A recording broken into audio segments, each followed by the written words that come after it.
Hello kindred longevity lifestyle designers, this is Zach here with secretsoflongevity.com.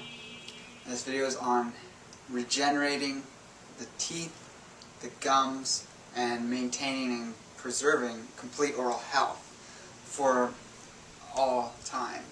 And there are certain strategies, both nutritional as well as basic tooth care protocols that I'm going to recommend in this video. And I'm going to first start with basic brushing technique and also the importance of flossing. So the first thing I'm going to suggest, if you want to either reverse problems with your teeth, whether it's cavities, wearing down of enamel, teeth stains, any sort of infection of the gums, root of the tooth, bacterial infections, basically any issue with your teeth or gums, I'm going to suggest flossing at least twice a day. So getting a good natural dental floss that doesn't have fluoride on it or anything like that. I get this at my health food store. I'm not going to recommend a specific brand. Just look for a dental floss that doesn't need to be special, like super thick or really thin like that tape or whatever. I just use regular dental floss, but it has some essential oils on it, I believe, and it doesn't have any weird chemicals on it. So you're paying a little extra compared to what you get at a pharmacy or drugstore, but regardless of that, the major benefit of flossing is the fact that you're getting whatever's in between your teeth out. So yes, floss twice a day is going to be the first part of the protocol I'm recommending for this, and it's going to be either sometime at the beginning of the day, whether it's first thing in the morning, but personally I like to floss after my first meal of the day because I've just flossed before going to bed, so to me there's not so much point flossing first thing in the morning. You may as well wait till you have just eaten and you've got something stuck in there that you can floss out, and you're also getting any plaque that at that point that's built up over the night. You're getting that out with any food you had just eaten. So interestingly, it's now said that we can put on 6 extra years onto our lifespan by flossing, and that's quite significant when you think of this simple task. It is more important in my opinion than brushing, because with your teeth, whenever you eat something or you're drinking anything, you're basically washing over the teeth, and a lot of that stuff's being taken off, and you're consuming that, whatever was left over on your teeth from your previous meal. But stuff gets stuck in the teeth, it can get right in there, it slowly works its way down. If it's sugar-based, you're going to be getting issues with feeding the bacteria in your mouth. So flossing is very important, and when you're flossing, the technique is to make sure you're getting in, not so far down it hurts, but you're actually going a bit below the gum line, and you're literally scraping each side of the tooth. So when you go in between one tooth, you're sort of going in twice to scrape off plaque and food that's stuck on each side. So if you think of this as the gap between two teeth, the floss thread is going in, scraping along the side, then you're going to floss in the same spot again and scrape down the other side. And you do that between each tooth, and also remember to do it at the back. So it's very basic. I'm not going to give a demonstration of that in this video because I think that's a good enough explanation as it is. Now with brushing, I'm going to suggest using a natural bristle brush. I don't have one here to show you. That's something I need to get myself. This is an electric toothbrush, but I don't use the electric setting every day because it's a bit harsh. I use that once a week when I do a more coarse brush with baking soda to work on any stains I might have developed through the week through whatever foods I consume. So I just use it like a regular toothbrush, and I pay attention not to be too vigorous and kind of like mindless, like working on everything randomly.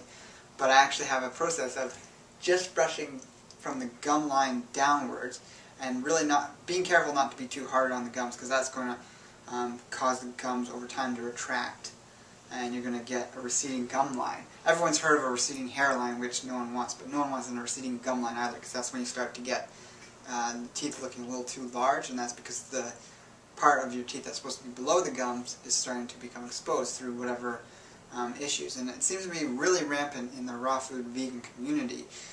So anyone that's having that issue, I've got some other things I'm going to talk about to regenerate the gums and bring them back down. But the first thing you want to do is get into the habit of not only brushing in one direction, brushing at the direction the teeth go, and not doing the vigorous back and forth, and being very careful around the gums. Just let me do that through all the teeth, same at the back, same on the back side of the teeth. And, you know, brush for at least a minute. We're not into the 10-15 second brushing if we want to have optimal oral health.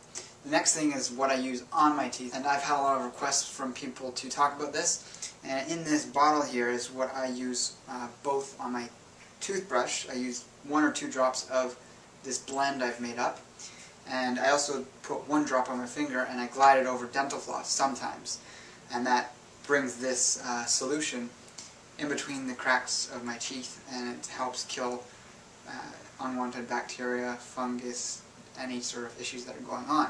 And it's also alkalizing, which is going to help remineralize the teeth as opposed to an acidic environment. If you're just eating an acidic meal and you've got those acids sitting on the teeth, etc., you're going to have issues with that. So this is a combination of neem oil and then a blend of essential oils, very high quality essential oils that have antibacterial, antifungal qualities that are going to be good for the oral health but aren't too harsh that they're going to cause the receding of gum lines or the burning of your tongue.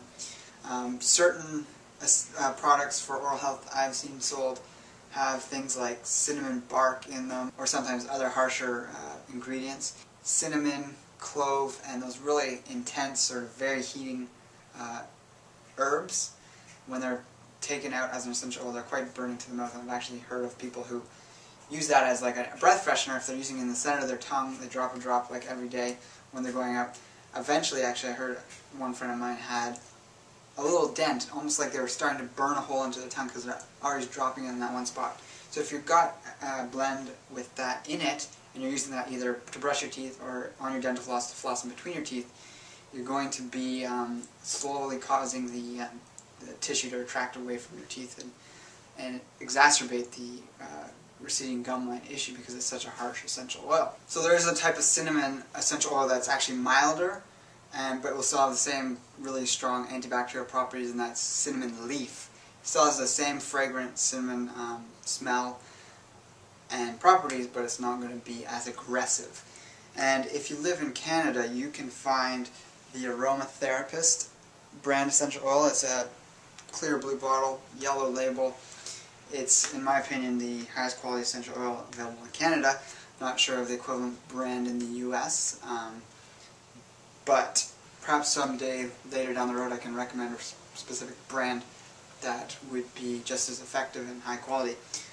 Just to go into the essential oil industry, there's a lot of low-grade essential oils which are basically the end processing of the food industry, whereas a company like the Aromatherapist is actually taking and using small organic farms throughout the world from where they collect the plants for their various essential oils, and they're collecting them for the purpose of making essential oils. So they're very high quality and really kept into good quality standards throughout the whole processing. Now, the benefits of using essential oils and avoiding conventional toothpaste and even the health food store toothpaste is you want to eliminate, obviously, the sodium lauryl sulfate and all these other petrochemicals that are in most toothpastes, and the preservatives and all these other horrible things that you don't need on your teeth at all. You especially want to avoid the fluoride, and I don't think with the audience I'm speaking to here you need me to go into that, but fluoride will cause even more stains on the teeth because of fluoridation. And the fluoride molecule actually replaces the calcium molecule because it fits into the same matrix of the teeth. Yes, it's harder, but it also makes the teeth more brittle, so they can chip. They're going to get stains easier, and they get the mottled look. And you're also ingesting that into your body, which is going to cause problems throughout the glandular systems and also increase risk for osteoporosis later in life. And that's due to fluorosis. Now, specifically, what's in a lot of toothpastes and even the health food store toothpaste is glycerin. And you can see this ingredient listed on the bottles or the tubes, and it's going to coat the teeth in a sort of slimy coating that prevents the remineralization of the teeth. So once you remove that ingredient from your daily usage, and it does take a number of washings to get that off, so most people don't even rinse their mouth enough to get all the glycerin off. It takes maybe 2 or 3 days to completely get it off, so there's like a mini detox period for your teeth if you're switching over to a natural oil-based thing to work with your teeth. But once this coating's gone, then your teeth can start interacting with the environment of your mouth more. They can remineralize. If you have alkaline saliva, which is ideal, you can test that with pH strip. If you if you have acidic saliva, you've got issues going on with your digestive system. You're going to have to heal up to optimize the remineralization of your teeth. But also what you're taking in as food is going to affect the enamel and mineral density of your teeth. So calcium ions and phosphate ions are going to be adhering to the tooth matrix with the food you're intaking. And this is why cleaning with neem oil, which is very alkaline like I mentioned, and the essential oils, which is very antibacterial, antifungal. Neem is also antibacterial, antifungal. If you need to pick one thing, I'd say use neem, and you could use that just on its own. But the essential oils, they get more palatable, and you can mix them 50-50 in terms of your overall essential oil blend with your neem. And you can mix and match things like cardamom, clove, cinnamon leaf, thyme, even rose, although that gets a bit pricey. A real good rose essential oil is hefty in terms of price. But all these things can be added, multiple drops of each, and mix that in with the neem, and you're going to be masking the flavor of the neem but getting this great taste for what you're applying to your toothbrush, brushing your teeth, and also flossing between your teeth. Some people are into oil pulling. I personally haven't had miraculous benefits with it, and I've yet to see really good studies with oil pulling, but if that's something you're into, keep doing it if you're getting good results with it. I'm just throwing it out there if that's something you want to look into, but I have yet to see or experience amazing things with that, but I'll just mention it as it's a component of tooth care for many people. Now, in terms of what you put on your teeth, if you're working at remineralization, you're going to want to take in a good amount of greens, green juice, salads, and really chew and feel it on your teeth. And when you're drinking green juice, I often swish it through my teeth, because I'm dealing with slightly clear tips on some of my teeth, and that's probably due to less than optimal dietary choices in the past, especially when I was doing a 100% vegan diet for a fairly short period of time, but due to my metabolic rate and other factors in my unique makeup, a vegan diet is definitely not suitable for me, and as a result my body is going to loss of minerals, adrenal fatigue, and all these other things that is making it more essential for me to make sure I'm getting the greens and alkalizing foods touching the teeth. So like I mentioned, greens, cheese, specifically raw cheese, any type of raw dairy that's also grass-fed, or whatever animal that you're taking the dairy from that's eating its natural food. For a goat, it's going to be weeds, grasses, and definitely not grain. And same with cows, you don't want them eating grain. Same with sheep, you don't want them eating grain. But the cheeses from those animals are also a great way to end a meal. If there's been any acids in that meal, it's going to neutralize the acids in the mouth. And this was done traditionally in many cultures. They eat a little bit of cheese at the end of every meal, because you've got the calcium, which is going to be rebuilding to the teeth. Overall, it's an alkaline forming food.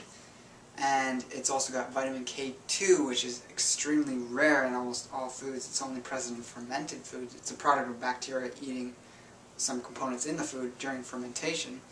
And it's also in natto, but that's like a fermented soy thing, and we don't need to take any of that soy crap anymore.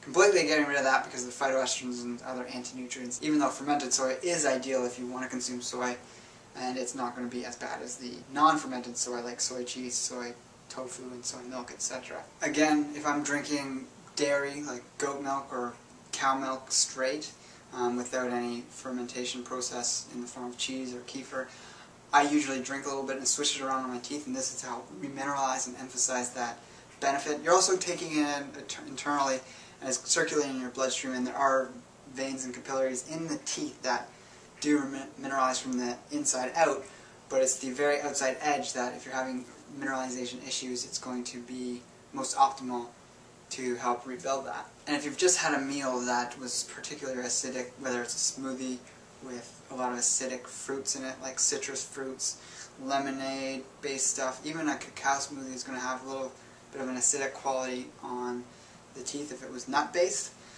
So you're going to want to either brush not too long after. I recommend not brushing right away after any meal, because if it was acidic, those acids are working on their teeth, and it's almost like you've given an abrasive quality to the toothbrush to almost rub off more minerals than if you were just let it finish what it's doing and then brush it once sort of that whatever reaction is going on is finished.